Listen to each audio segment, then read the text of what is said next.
30편입니다. 오늘 시편 30편의 표제도 다윗의 시죠. 다윗의 시. 근데 그 옆에 하나 또 독특한 표제가 하나 있습니다. 성전 낙성가. 성전 낙성가 이렇게 되어 있죠. 성전 낙성가라는 말은 사실은 이제 성전이 완공되어서 하나님 앞에 봉헌할 때 부르는 노래 이런 거잖아요. 근데 사실은 다윗은 성전을 건축하지 못했잖아요. 건축하고는 싶어 했죠. 근데 그 아들 솔로몬 때 가서야 성전이 건축이 됐는데, 여기 성전 낙성가라고 한 것은 그러니까 다윗의 입장에서는 아직 완공되진 않았지만 내가 얼마나 성전을 건축하기를 원하는 그 마음을 앞으로 지어질 이런 거죠. 다윗의 그 마음을 우리가 이렇게 읽어가는 건데요. 앞으로 완공될 성전을 기대하면서 그 마음을 담아 요즘 말로 하면 그렇게 설계도가 있지 않겠습니까? 그거를 이렇게 마음에 그리면서 이렇게 하나님께 감사하며 찬송을 넣었다고 생각을 합니다. 그래서 오늘 시편 30편에는요, 다윗이 하나님의 여러 모습들을 이렇게 묘사해 주고 있습니다. 다양한 하나님의 모습들인데 한마디로 얘기하면 찬송하며 감사하는 시다. 그래서 개인의 감사시다 뭐 이렇게도 분류하기도 합니다. 이따 자세히 보겠습니다만 치료하시는 하나님 뭐 이런 하나님의 모습도 있고요. 2절에 5절에 보면 은총을 주시는 하나님 뭐 이런 것도 있고, 또 10절에 가보니까 돕는 자 되시는 하나님 뭐 이런 표현들이 있어요. 그래서 오늘 시편 30편을 우리가 같이 묵상하면서 내가 믿는 하나님 우리가 다 알지요. 사랑이 많으시고 은혜가 풍성하신 하나님, 또 나를 인도하시고 보호해 주신 하나님인데, 오늘 시편 30편을 통해서도 하나님의 모습을 이렇게 발견할 수 있습니다. 전체가 1절부터 12절까지밖에 안 돼요. 근데 1절부터 5절까지는 마땅히 찬송할 이유가 뭐냐, 이유 자체이신 하나님 뭐 이렇게 얘기할 수 있어요. 뭐 여러 가지 조건을 얘기하지 않고 뭐 조건이 있지만 그래도 하나님을 찬송하는 이유들을 밝히고 있고요. 6절에서 7절에는 내가 형통한 삶을 살았는데 이게 나 때문인 줄 알았더니 내가 아니다. 나 때문에 형통한 게 아니다. 하나님의 얼굴을 가르시니까 그 형통함이 아무것도 아니게 돼버렸다. 그래서 하나님을 다시 깨닫게 되는 그 하나님을 이렇게 좀 노래하고 있고요. 8절에서 10절에서는 그래서 부르짖고 간구할 때 하나님께서 나를 도와주시고 이렇게 온전케 해주시는 하나님에 대해서 얘기합니다. 마지막 11절 12절에서는 슬픔과 아픔이 변하여 춤과 기쁨이 되게 하시는 하나님이시다. 이런 모습을 이렇게 노래하고 있습니다. 여기도 이제 30편을 제 사모가 지었는데요. 제가 가사를 이렇게 보니까 제목을 주의 노용은 잠깐이요 그의 은총은 평생이로다 이렇게 써놨어요. 제목을.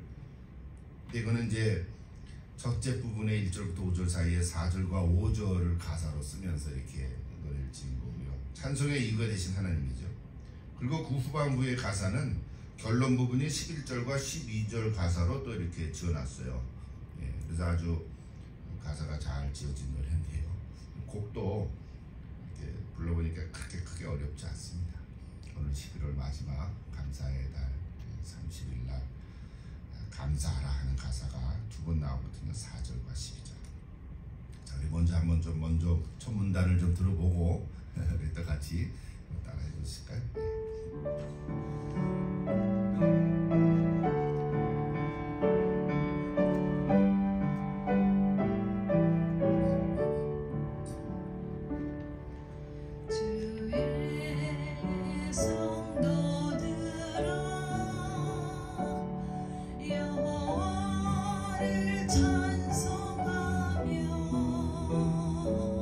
주의 거룩하신 기억하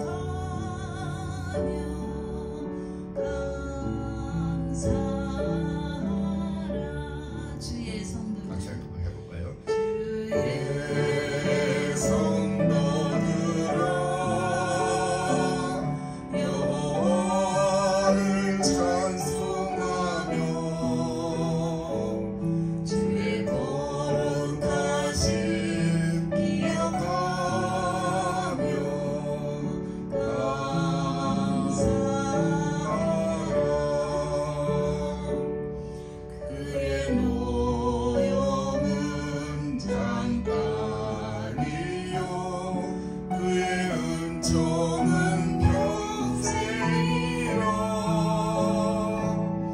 저녁에 울음이 깃들지라도 아침에는 기쁨이 오리로다 내 주의 슬픔이 변하여 내게 춤이 되게 하시며 나의 뱃을 끊기고 기쁨으로 이를 띄우셨나이다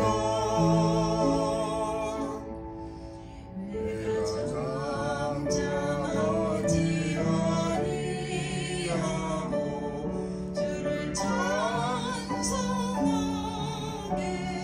하시니니 여호와가 하나님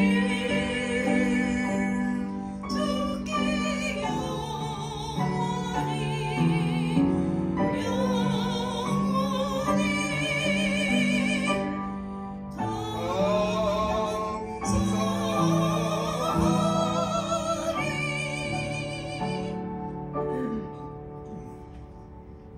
전 좀 고백내기가 됐어요. 괜찮죠? 부를만하죠? 예, 괜찮습니다. 이따가 끝나기 전에 한 번 더 불러보십시다. 자, 우리 시편 30편인데요. 같이 한번 읽어보십시다. 1절부터 12절 길지 않으니까 천천히 1절부터 5절 먼저 한번 같이 읽어보십시다. 1절부터 5절까지. 다 보셨죠? 여호와여, 내가 주를 높일 것은 주께서 나를 끌어내사 내 원수로 하여금 나로 말미암아 기뻐하지 못하게 하심이니이다. 여호와 내 하나님이여, 내가 주께 부르짖음에 나를 고치셨나이다. 여호와여, 주께서 내 영혼을 스올에서 끌어내어 나를 살리사 무덤으로 내려가지 아니하게 하셨나이다. 주의 성도들아, 여호와를 찬송하며 그의 거룩함을 기억하며 감사하라.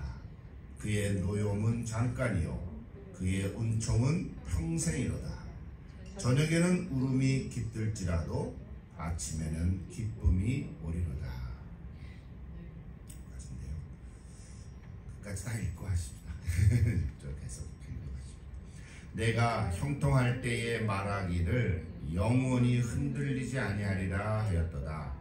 여호와여, 주의 은혜로 나를 산같이 굳게 세우셨더니 주의 얼굴을 가리심에 내가 근심하였나이다. 여호와여, 내가 주께 부르짖고 여호와께 간구하기를 내가 무덤에 내려갈 때에 나의 피가 무슨 유익이 있으리요.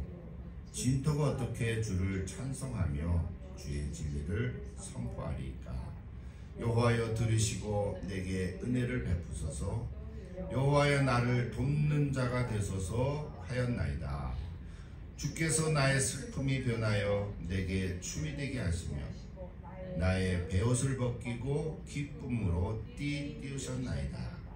이는 잠잠하지 아니하고 내 영광으로 주를 찬송하게 하심이니 여호와 나의 하나님이여, 내가 주께 영원히 감사하리이다. 감사의 시라 했는데요.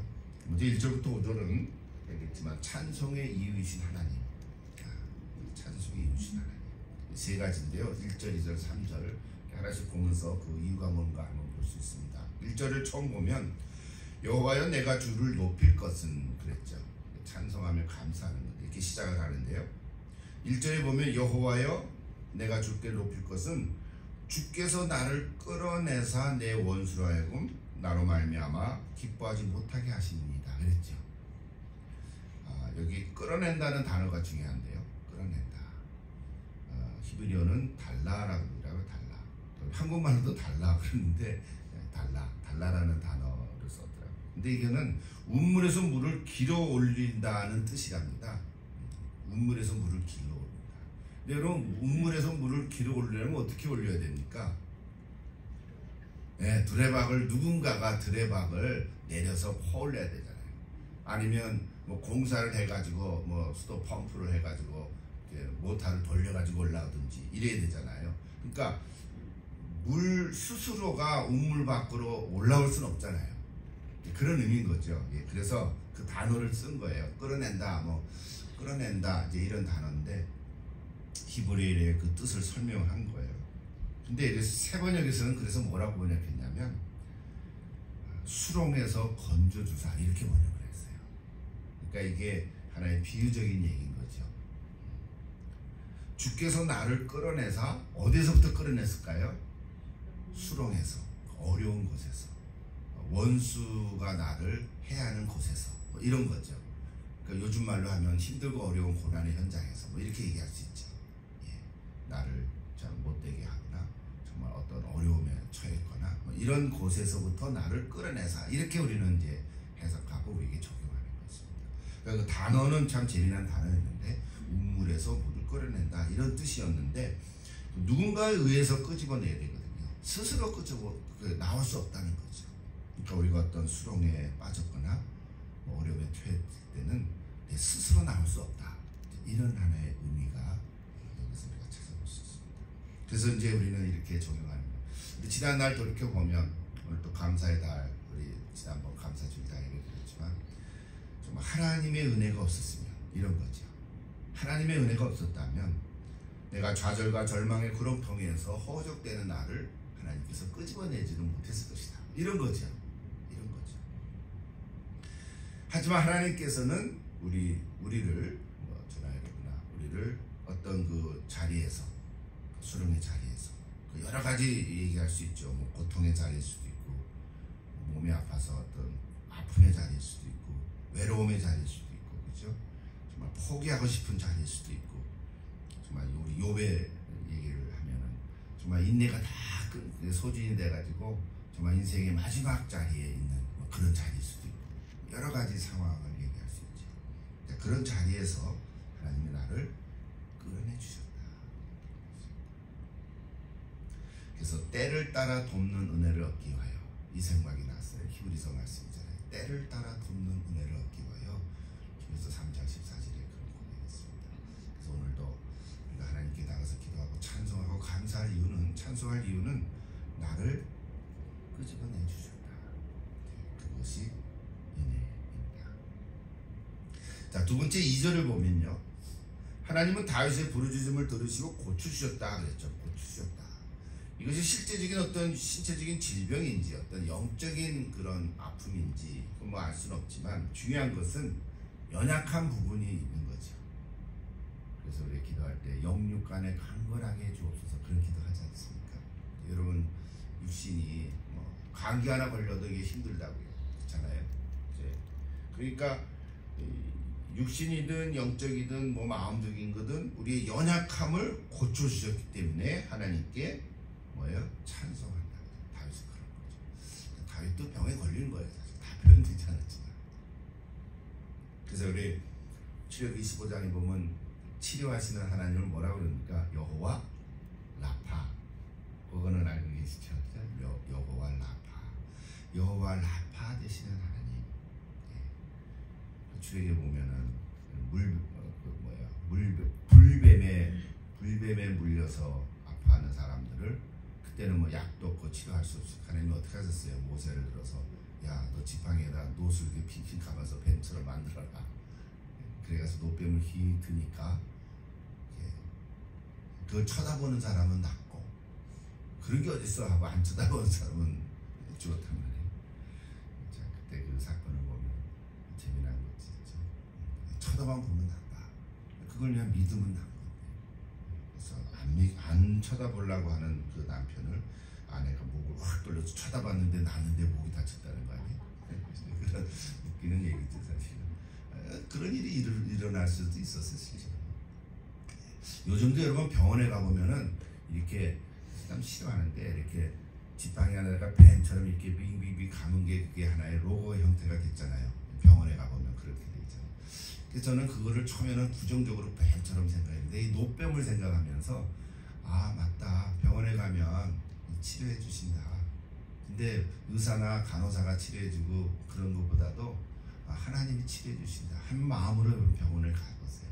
병원을 가더라도 나를 치료해주시네. 예, 어서오세요. 그런 거예요. 그러니까 여러분, 내 영육간의 연약한 부분이 뭔지 여러분이 잘 알잖아요. 어떤 겉으로 다칠 수도 있고 속에 내 기관이 망가질 수도 있고 어떤 부분이든지 여호와 라파 되시는 하나님께서는 반드시 치료해 주실 줄로 믿습니다. 저희도 그런 경험이 많이 있어요. 학생 때는 폐병에 걸려가지고 고생을 하다가 2년 동안 약을 먹었는데 다 낫고, 그렇죠? 또 뭐 꼬꾸라지고 머리도 깨진 적도 있고 결혼한 다음에는 교통사고에 7주간 입원해 있을 적도 있고, 근데 뼈가 하나도 안 다친 거예요. 얼마나 감사합니까? 뭐 발가락 다친 것도 있고, 몇 년 전에 귀가 이상하게 나와가지고 이렇게 해서 기도했더니 되게 또 없어지기도 하고, 뭐 하여튼 세세한 것들이 많이 있어요. 여러분도 그런 간증들이 많이 있죠, 사실. 근데 사실 우리는 우리 현대에서는 아프면 병원을 가요, 그렇죠?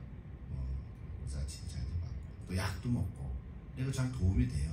근데 한번 생각해 보십시오.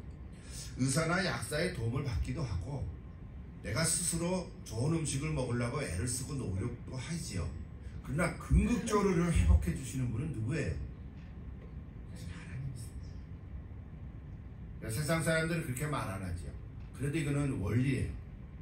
아무리 의사가 진찰하고 좋은 약을 먹어도 몸 자체의 생명력이 약하면, 그걸 여기 면역력이라고도 말하기도 하지만, 내 생명 자체에 에너지가 없으면 아무리 좋은 약을 먹어도 회복이 안 됩니다. 그렇죠? 병원에 몇 날을 가서 입원하고 모두 아주 최고의 의사를 진찰을 받아도 회복 안 되는 사람은 안 되는 거거든요. 그렇죠? 우리가 다 알지 못하지만 유명한 사람들 얘기를 들으려면 한이 없죠. 다 그런 거거든요. 근데 또 거꾸로 말이죠. 그렇다고 고침을 받은 사람도 영원히 살아가는 것도 아니야.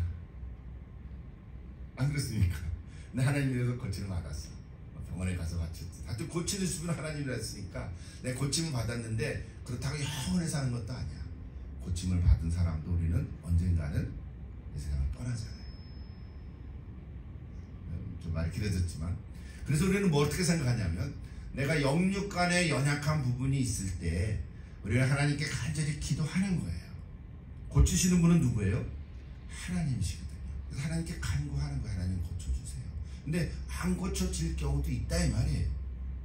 우리 요즘 기도하잖아요. 뭐 암에 걸리신 분도 있고, 뭐 죄인님도 그렇고. 그런데 안 고쳐주시지만, 근데 만약에 고쳐주셨다 하더라도 영원히 사는 건 아니잖아요.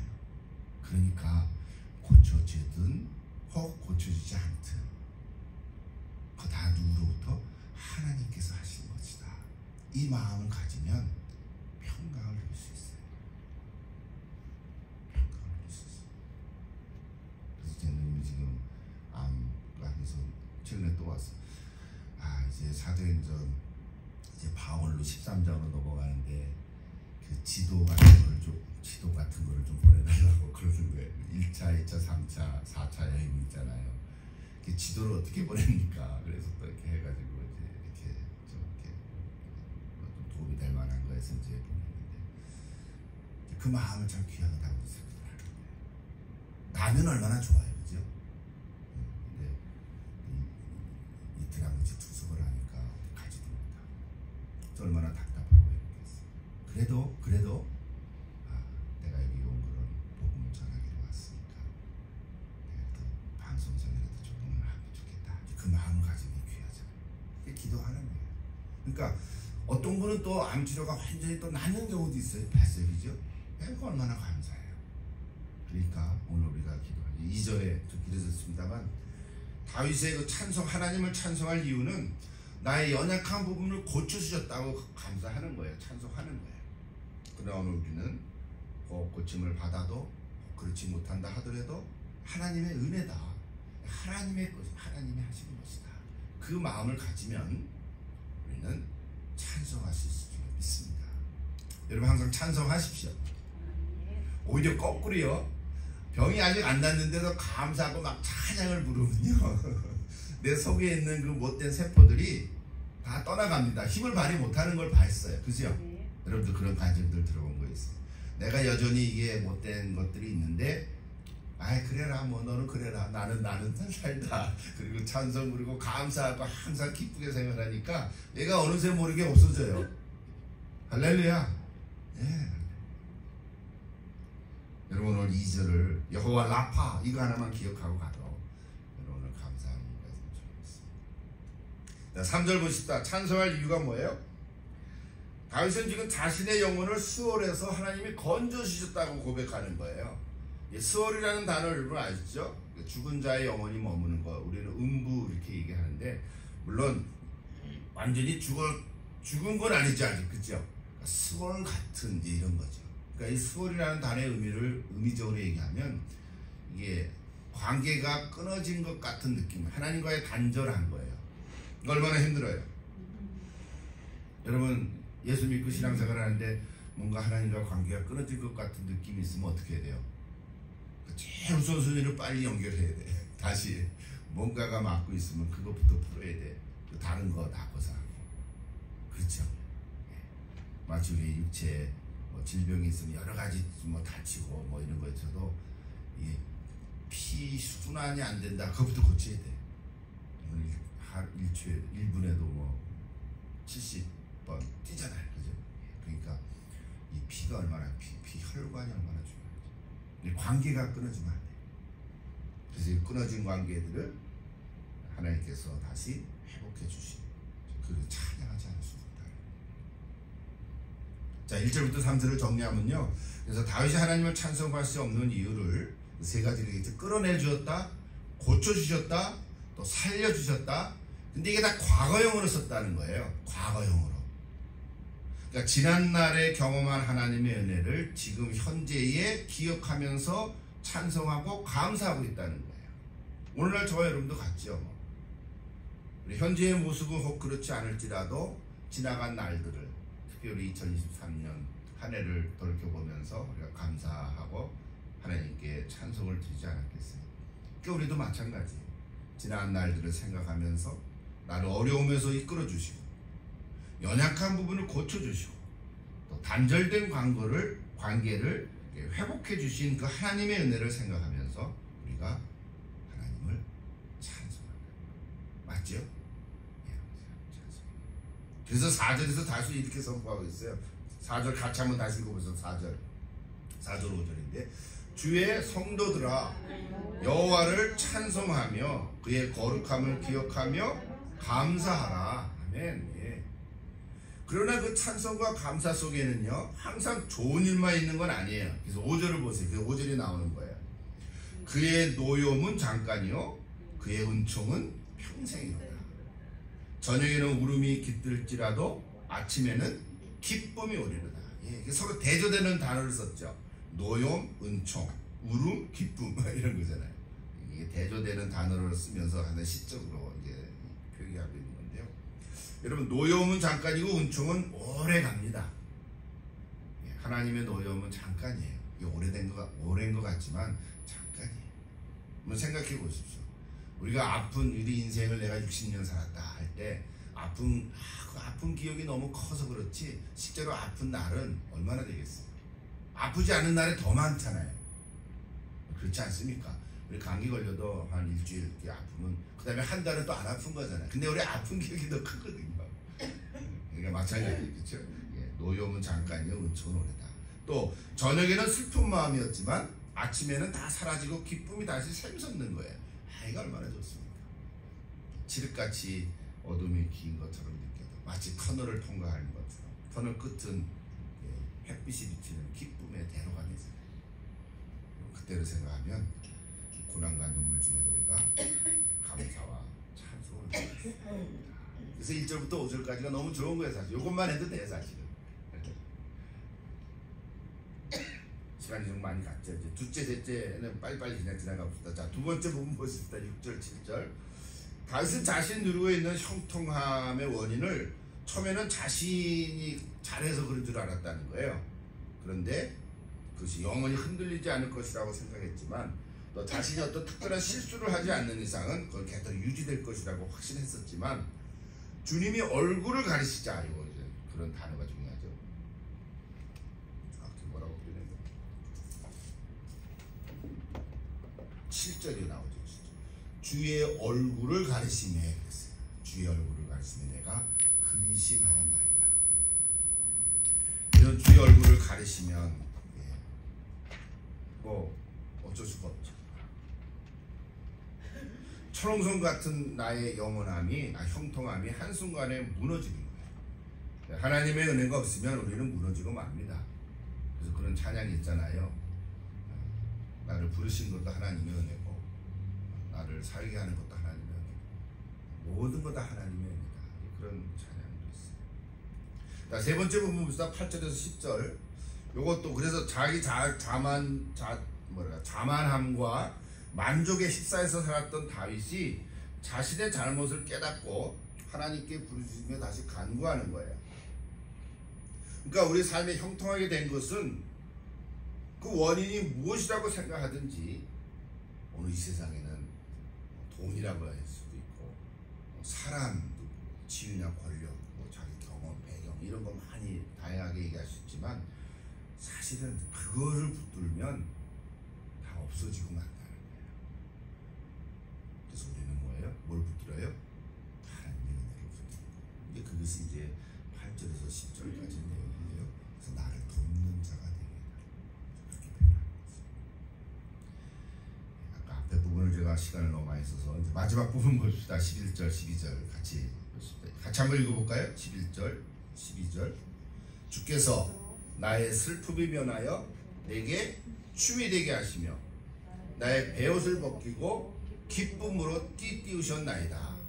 이는 잠잠하지 아니하고 내 영광으로 주를 찬송하게 하심이니 여호와 나의 하나님이여 내가 주께 영원히 감사하리이다.